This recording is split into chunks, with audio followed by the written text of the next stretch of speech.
Perkenalkan, nama saya Liana SPD M. Home. Saya dosen Prodi Pendidikan Bahasa dan Sastra Indonesia. Saya mengajar mata kuliah pengantar linguistik umum semester 1. Pengantar linguistik umum ini membahas secara mendasar mengenai linguistik sebagai ilmu yang mempelajari bahasa secara ilmiah. Mahasiswa akan dikenalkan pada konsep dasar linguistik, ruang lingkup kajian linguistik, dan berbagai cabang ilmu linguistik seperti fonologi, morfologi, sintaksis, semantik, dan pragmatik. Selain itu, mata kuliah ini juga menelaah hubungan bahasa dengan masyarakat, budaya, dan proses kognitif melalui studi sosiolinguistik, antropologinguistik, psikolinguistik, dan neurolinguistik. Tujuan utama mata kuliah ini adalah memberikan landasan teoritis dan praktis kepada mahasiswa agar mampu memahami dan menganalisis bahasa secara ilmiah sebagai bakal dalam kegiatan akademik, penelitian maupun pembelajaran bahasa Indonesia. Capaian pembelajaran atau dikatakan CP mampu menerapkan konsep kebahasaan dalam analisis dan pemecahan masalah dalam pembelajaran bahasa Indonesia. Capaian pembelajaran mata kuliah atau dikatakan CPMK, mahasiswa mampu menjelaskan pengertian linguistik sebagai ilmu secara umum dan objektif. CPMK khusus menjelaskan pengertian linguistik dan karakteristiknya sebagai ilmu dan mendeskripsikan bahasa sebagai sistem tanda dan ciri-cirinya. Manfaat mata kuliah pengantar linguistik umum: yang pertama, menumbuhkan pemahaman ilmiah tentang bahasa. Mahasiswa mampu memperoleh wawasan dasar tentang bahasa sebagai sistem yang dapat dikaji secara ilmiah dan objektif. Yang kedua, membekali pengetahuan dasar linguistik. Mahasiswa memahami konsep-konsep fundamental dalam linguistik seperti fonologi, morfologi, sintaksis, semantik, dan pragmatik sebagai landasan untuk studi lanjutan. Yang ketiga, meningkatkan kemampuan analisis bahasa, dan mahasiswa mampu menganalisis struktur dan menggunakan bahasa secara sistematis dan kritis. Mari kita dengarkan video pembelajaran berikutnya. Oke, selamat pagi anak-anak Ibu. Pagi Ibu. Hari ini Ibu akan mengajarkan tentang pengantar linguistik umum. Sebelum memulai mata kuliah ini, alangkah baiknya kita berdoa yang diawali oleh anak. Silakan.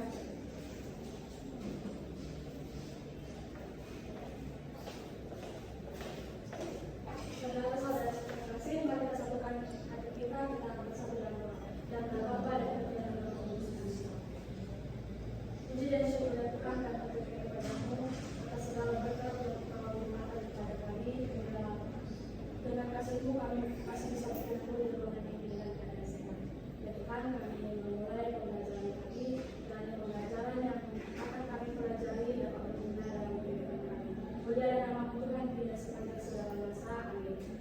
Bapa, Putra, dan Roh Kudus. Amin. Terima kasihnya yang sudah memimpin doa kita di pada pagi hari ini.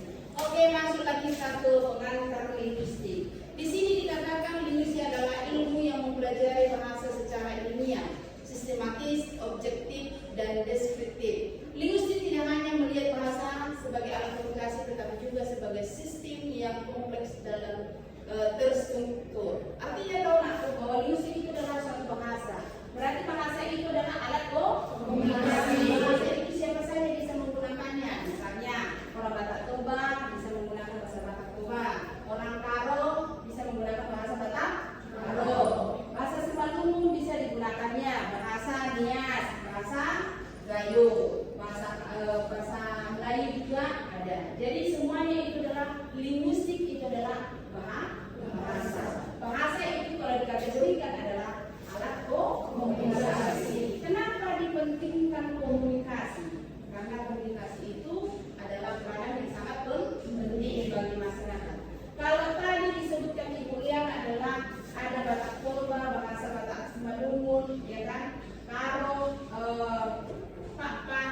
Nias. Bagaimana mereka bisa berkomunikasi? Bahasa apakah yang mereka gunakan supaya nyambung antara bahasa yang satu dengan bahasa yang lain? Biasa berarti menggunakan komunikasi dengan bahasa Indonesia. Jika sudah digunakan komunikasi bahasa Indonesia, berarti kelima bahasa yang tadi itu sudah bisa berkomunikasi. Berarti bisa berinteraksi. Selanjutnya, kita lihat dari menurut para ahli, katakan di situ, linguistik adalah studi tentang bahasa sebagai sistem simbol dan bunyi. Berarti kalau dikatakan tadi bahasa sudah beda bahasanya, sekarang adalah mengenai bunyi. Berarti ada ujaran. Berarti kalau ada ujaran, berarti ada yang menyampaikan. Bunyi, kalau dikatakan bunyi burung, bisa nggak dikategorikan itu suatu bahasa? Tidak. Jadi bunyi apa kira-kira yang bisa? Bisa nggak dikategorikan kalau dikatakan itu kan simbol? Simbol itu berarti saya katakanlah love, bentuk love. Bisa nggak itu dikatakan bunyi? Tidak.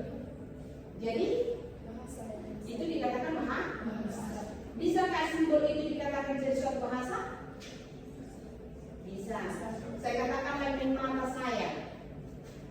Apakah tahu Anda makna dan arti yang sesungguhnya? Kalau saya main mata, berarti artinya bisa saja saya mencintai dirimu, bisa saja saya mengatakan jangan, ya kan? Kalau saya menggelengkan kepala, mengkiri ke kanan, berarti ada larangan. Kalau saya menggunakan seperti simbol ini, ya kan? Berarti saya mencintai dirimu, bisa atau tidak? Bisa. Itulah dikatakan adalah satu simbol atau bunyi. Oke? Yang kedua itu katakanlah kata batu. Contohnya ada di sini kan kata batu dan padu. Ini kan kalau patu dan batu kira-kira itu simbol atau tidak ya? Simbolnya apa itu kira-kira? P dan B.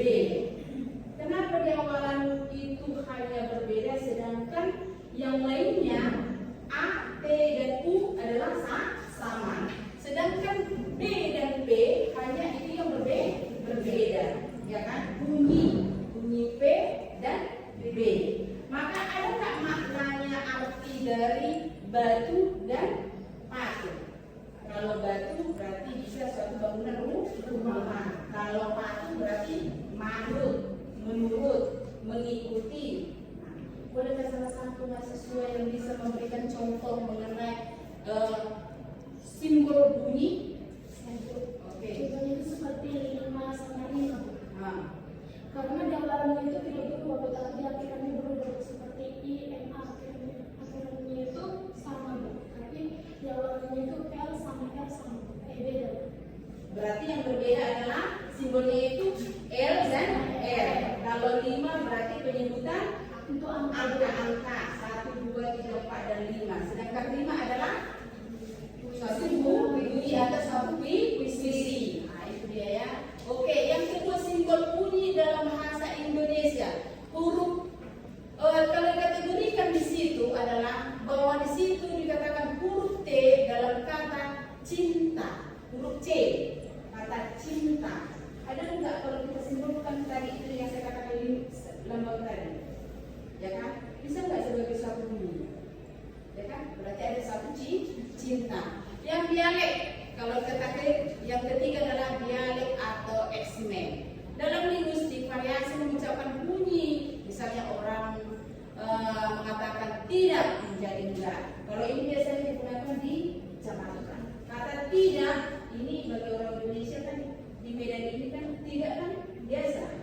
Tapi kalau enggak, kalau di orang Jakarta enggak katanya.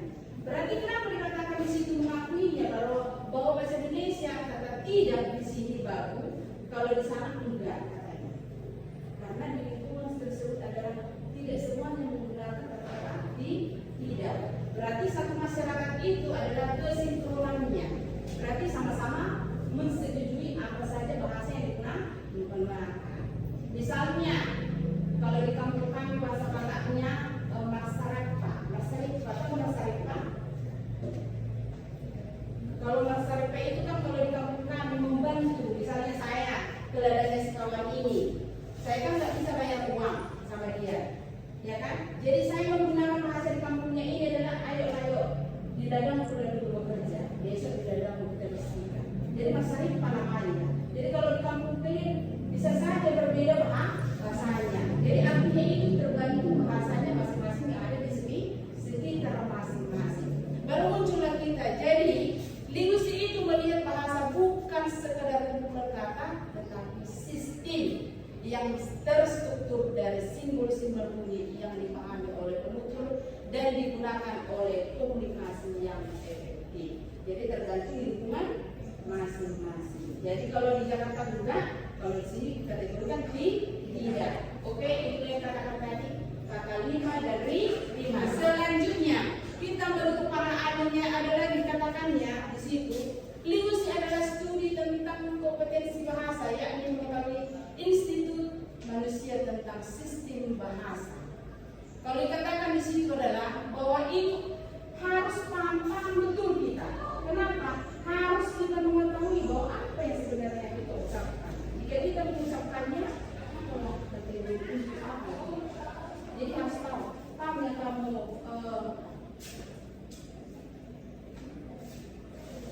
jual. Apa maksudnya yang menurut Chomsky itu? Coba ulang kembali baca. Menurut Chomsky, linguistik adalah studi tentang kompetensi bahasa, pengetahuan motif manusia tentang sistem bahasa. Nah, jadi manusia ada sistemnya, ya kan? Berarti manusia itu punya bahasa, termasuklah kita kategorikan anak-anak. Anak-anak saja usia 3 tahun sudah bisa mengatakan atau mengucapkan saya sudah lapar. Betul enggak? Sistem dia secara pola pikirnya, saya sudah lapar.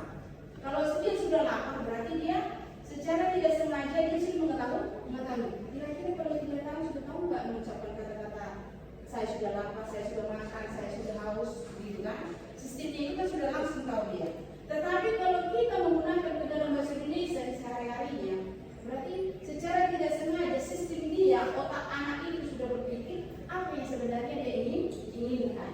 Kalau di usia tua kita hampir sama kan? Jadi kalau usia sekarang sama seperti kata-kata begini, masaklah nasi itu. Cocok enggak kalau menurut Anda masak nasi? Enggak sistematis kan? Tapi secara sistematis dia bahwa masalah nasi itu adalah sama orang memahami apa artinya. Makanya masaknya beras itu. Tapi sebenarnya dalam konteks bahasa Indonesia, masalah nasi itu tidak mungkin dia mengucapkan kata-kata itu masalah nasi. Berarti nasi itu berubah menjadi nasi goreng, bukan menjadi suatu masakan itu yang harus dimasukkan ke cooker. Tapi konteks itu bisa dipahami orang lain. Misalnya masak air minum. Apa lagi sih masak air minum? Ya kan? Itu juga udah masak. Apa lagi? Kalau konteksnya ini juga disebutkan kalau dimasak berarti bikin kopi, bikin teh manis. Nah, jadi konteksnya adalah jika tadi itu adalah dikatakan masaklah nasi itu berarti seharusnya masaklah beras itu. Tapi tidak pernah diucapkan di masyarakat itu mengatakan ayolah masaklah nasi beras itu. Tapi yang selalu muncul adalah di masyarakat masak nasi. Nah, jadi masaklah air minum itu tidak pernah dikatakan masaklah dulu air teh itu. Gak dikatakan teh kan? Tapi air mineral yang belum dimasak. Jadi kan ada kejanggalan kalau digunakan bahasa bakunya dengan bahasa non baku. Tapi karena sepakatlah sistem itu digunakannya masalah nasi, maka berubahlah dia sudah dilaksanakan tidak nasi yang dimasak tapi beras, bukan air minum yang sudah dimasak dirubah tapi diambillah dari gentong baru dimasak atau sampai mendidih. Itu dia. Selanjutnya bahwa penutur asli tahu bahwa kalimat dikatakan benar secara intuitif. Kalau dikatakan dia makan nasi tadi, ya kan? Kalau tadi kan makan masaklah nasi ini, masaklah nasi katanya. Kalau sekarang kalau kalimatnya dia makan nasi. Kalau dia yang makan nasi, kalau digunakan jadi kalimat, kira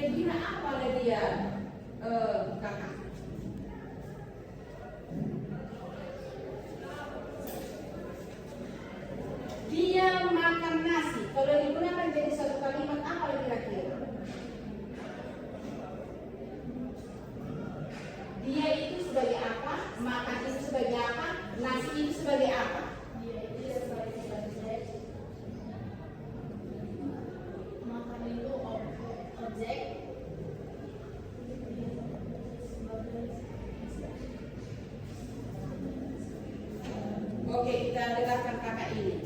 Dia makan nasi. Gunakan jadi suatu kalimat. Ya. Dia makan nasi. Dia sedang makan nasi. Nah, seharusnya dia sedang makan nasi. Kalau di rumahnya itu menjadi suatu kata, bisa menjadi subjek, predikat, objek. Kenapa? Karena ada suatu kata perbantuan. Oke, selanjutnya. Penutur mengetahui bentuk jamak secara otomatis dikatakan bahwa dalam bahasa Indonesia kata kursi ada berubah menjadi kursi-kursi. Kursi-kursi bisa nggak berubah? Bisa nggak? Yang ada itu adalah kursi. Nah, pohon. Bisa nggak pohon-pohon? Tidak. Rumah-rumahan. Bisa nggak? Ingat. Ada nggak rumah-rumahan?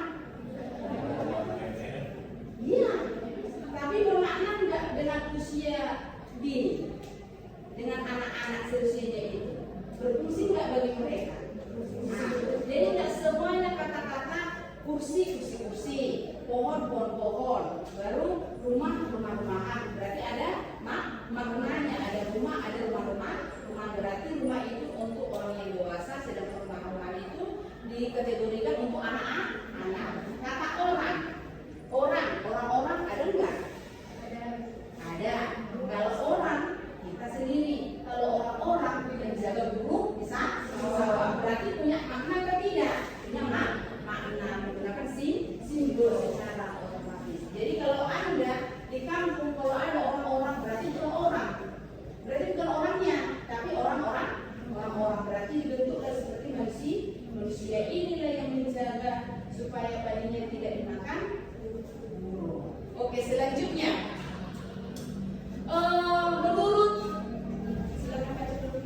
Menurut para ahli Murphy di dalam laksana, linguistik adalah ilmu yang mempelajari bahasa sebagai suatu sistem dan semua aspeknya secara empiris, objektif, dan umum. katanya di situ harus empiris, berarti harus sama. Kalau dikatakan sama, berarti harus ada kesepakatan. Sepakat tidak kita bahwa linguistik itu tadi saya katakan linguistik adalah alat komunikasi. Sepakat tidak kita? Jadi mulai sekarang sepakatlah dulu kita mengatakan jangan masak nasi lagi. Dirubahlah menjadi masak beras. Bisa enggak? Bisa saja kalau kita kontekskan ke dalam sekarang. Tapi kalau di masyarakat tidak mengajarinya, susah enggak? Susah kan? Untuk melaksanakan itu masaklah beras itu. Termasuk saya, kalau saya menyampaikan sama mama saya, "Mak, janganlah masak nasi. Nggak ada nasi, Mak. Nggak ada mau bikin nasi goreng. Bukan beras itu maksud saya dimasak loh." Nah, itu maksudnya. Jadi terpaksa dia menggunakan bahasa lo. Nah, jadi artinya simbol itu tetap juga harus kita gunakan secara sistematis juga. Dimanapun kita berada, tergantung di mana kita berada, di situ bahasanya digunakan seperti itu kita gunakan. Kalau tidak bisa kita ketinggalan. Betul enggak? Termasuk kalau di Jawa menggunakan bahasa Jawa. Kalau kita masuk ke Pak Dairi, ya kan? Wajib tidak melakukan oleh mereka. Wajib kenapa? Karena mereka selalu menggunakan bahasa Pak. Kalau masuk ke Nias, kira-kira bisa nggak menggunakan bahasa Nias itu? Ada nggak sebagian bahasa Indonesia? Ada. Bukan berarti tidak menggunakan bahasa Indonesia tetap, tapi lebih dominan mereka menggunakan bahasa Nias supaya nyambung komunikasinya. Sama kalau orang Batak Tua. Kalau orang Batak Tua bertemu dengan orang Batak Tua supaya penuh cerita ini dengan secara sistematisnya, maka wajib mereka menggunakan bahasa Batak. Ya kan? Kalau orang Karo juga begitu. Kenapa? Karena orang Karo juga dimanapun mereka berada tetap menggunakan bahasa Batak. Sekali-sekali lah sama menggunakan bahasa Indonesia. Betul nggak? Oke, kita lanjutkan lagi dengan kategorinya dengan yang lainnya. Bukan yang lain aku. Ini ruang lingkup, masuklah kita ke ruang lingkup linguistik. Nah, kalau di sini adalah ruang lingkup linguistik yang sangat banyak sekali. Saking banyaknya, ini perlu kita lakukan. Tapi sebelumnya, satulah mahasiswa yang bisa memberikan kesimpulan dari pengantar linguistik yang telah ibu sampaikan. Saya mohon kepada anak kami ini untuk menyampaikan apa tadi yang saya katakan bahwa pengantar bukan ini ya. Sebelumnya apa sebenarnya pengantar linguistik itu?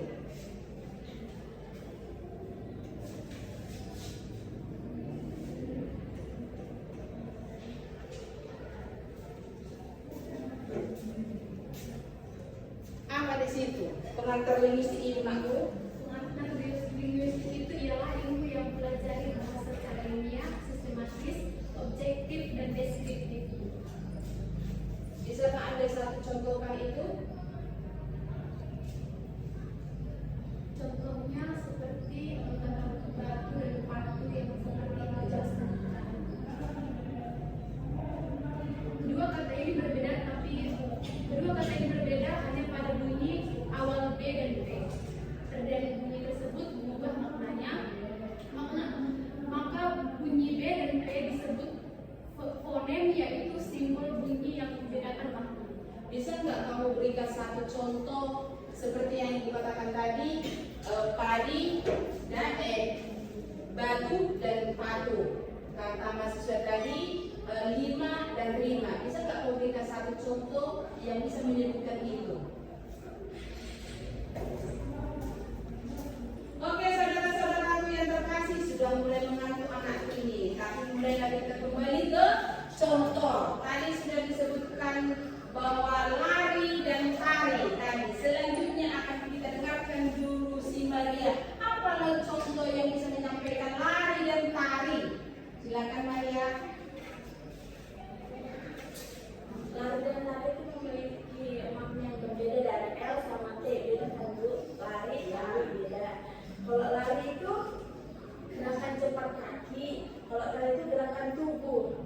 Mereka berbeda makna, tapi tetap sama di laki-laki. Artinya kalau lari berarti lari dengan kecepatan. Sedangkan menari bisa hanya di tempat sendiri. Berarti dia hanya menarik dan bergerakkan semuanya penggerakan badan. Tetapi bedanya adalah kalau lari berarti semua kecepatan larinya. Sedangkan tari adalah menarik semua organ-organ tangan atau kaki atau bagian tubuhnya atau pinggangnya. Itu dimaksudkan dia fungsinya. Selanjutnya kami mohon kepada anak kami. Yang saya buat contoh itu laju dan baju. Yang huruf pertama yang membedakan hurufnya itu L dan B, yang dimana laju itu adalah kecepatan, baju itu adalah pakaian yang kita gunakan. Oke, kita beri plus kepadanya. Selanjutnya kami mohon kepada anak kami. Apalah kira contohnya yang bisa Anda sampaikan kepada kami? Contohnya kata kamu dan kamu, di mana kedua kata ini berbeda karena awal hurufnya berbeda sehingga membedakan maknanya. Yang pertama itu kata kamu berarti menunjukkan seseorang, sedangkan kamu itu adalah orang yang sedang berkunjung ke suatu tempat. Oke, kita beri plus kepadanya. Selanjutnya Jos kami memohon. Baik, saya ambil contoh kata cinta dan juga tinta. Wow, kata cinta dan tinta. Nah, banyak kali cintanya ya. Cinta dan tinta ini menghasilkan pola yang berbeda antara C dan juga L, sehingga menghasilkan kata dan makna yang berbeda.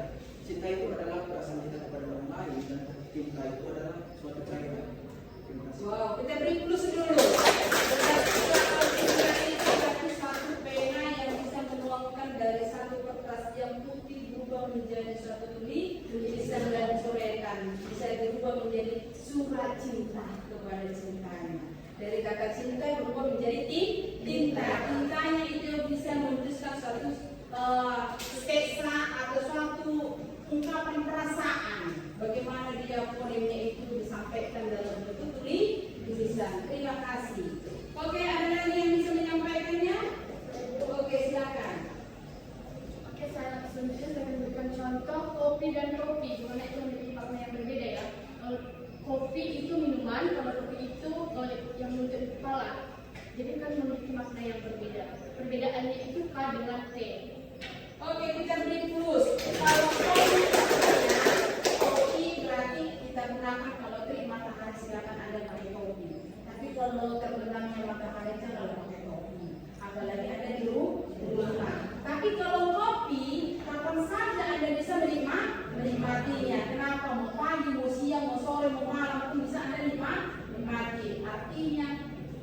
dan kopi hanya berbeda di huruf T dan P. Oke. Itu dia. Berarti Anda sudah paham kah atau belum? Sudah. Oke. Supaya lebih paham lagi, contohnya kita dengarkan dulu satu mahasiswa ini. Contohnya itu dasi dan dasi. Dasi itu yang bisa dilihat, sedangkan basi itu makanan yang sudah tidak sedang lagi. Berarti huruf yang berbeda ini di mana kak? Fonemnya itu. Di D dan di B. Oke, kita beri plus kepada yang berarti. Oke, kalau kita lihat anak-anak ini, ya. Lalu saya ambil contoh dari kata buku dan buku, di mana yang membedakan kata ini yaitu dari huruf depannya yaitu B dan K. Di mana yang kita ketahui dari walaupun ini cuma beda satu huruf, dapat membedakan makna. Itu buku, itu kumpulan kertas-kertas yang dipadukan, sedangkan buku itu adalah organ tubuh yang berada di ujung tang. Oke, kita beri plus kepada selanjutnya Islam dulu. Kita dekatkan dulu mahasiswa ini juga. Wah, jadi sekali dia ya. Saya ambil contohnya itu ragu dan dagu. Yang membedakan antara dua kata ini adalah fonem awal dari katanya. Pertama ragu R dan dagu D. Kata ragu ini adalah ketidakpastian hati terhadap apa yang disampaikan, sedangkan dagu itu adalah bagian muka yang di bawah. Jadi dapat kita kesimpulan bahwa jika ada kemiripan dalam sebuah kata tetapi memiliki fonem yang berbeda, maka maknanya menjadi berbeda. Oke, kita beri plus sama si dua. Selanjutnya terakhir, ini penalti. Kami mohon kepada rekan yang belakangan, yang terakhir. Di ending yang di belakang itu biasanya tukang ngantuk kan? Kalau tukang ngantuk dia berarti menguasai materi atau tidak. Supaya kita akhiri nanti, jika dia sudah selesai kita akhiri pertemuan kita ini. Oke, yang saya ambil contohnya itu yaitu hige dan hige. Yang membedakannya di awal kata, contohnya L dan T. Yang dimana hige itu adalah suatu pertandingan dan hige itu adalah suatu angka. Oke, kita beri plus kepada. Oke, berarti kita akhiri lagi pertemuan kita bahwa literacy itu sangat luas sekali. Berarti literacy itu adalah bagian dari bahasa. Bahasa itu adalah alat komunikasi. Baik Anda menggunakan bahasa apa saja, Anda bebas menggunakan suatu bahasa. Linguistik itu, fonemnya itu, intonasinya itu, dan lafalnya itu sudah Anda menguasainya satu persatu. Anda sudah menguasainya. Oke, kepada kami semuanya, hari ini sampai di sini kelas pertemuan kita. Sampai ketemu minggu depan mengenai materi yang minggu depan adalah cabang-cabang linguistik. Untuk itu, sebelum kita mengakhiri pertemuan kita, alangkah baiknya kita berdoa yang dipimpin anak kita.